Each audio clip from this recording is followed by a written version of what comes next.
если не изменяет память, Оренбургская область лишь только в 26-м или там 27-м году была передана России. То есть она на тот момент, еще и при Ленине, и при Сталине, она была территорией Казахстана, официально была. Вот. Поэтому говорить о каких-то территориальных претензиях, это сейчас Казахстан, наоборот, имеет полное моральное и историческое право требовать эти земли назад.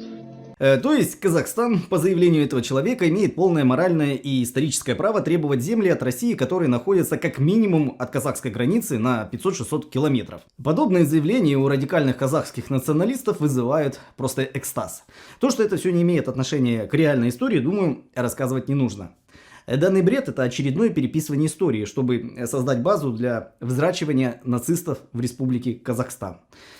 Вообще, на самом деле, это почва, на которой растет вот эта гнилая русофобская поросль. Сначала делаются вбросы, приводятся конспирологические теории, делаются высказывания подобными деградантами, ну и это все внедряется в умы простого обывателя.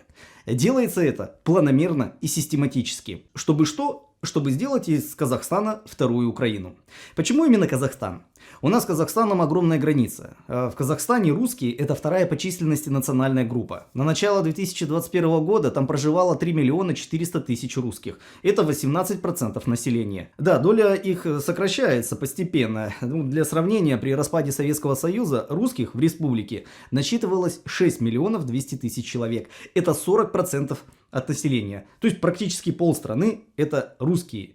И сегодня их там ущемляют. А если, не дай бог, случится что-то такое серьезное, что внесет разлад между нашими народами, то мира на этой границе может не быть никогда. Ну, вон хороший пример — Израиль и Палестина. Этот выпуск, среди прочего, я решил снять, так как мне лично сотрудник ФСБ России сказал, цитата: «Мы считаем, что Казахстан полыхнет следом после Украины».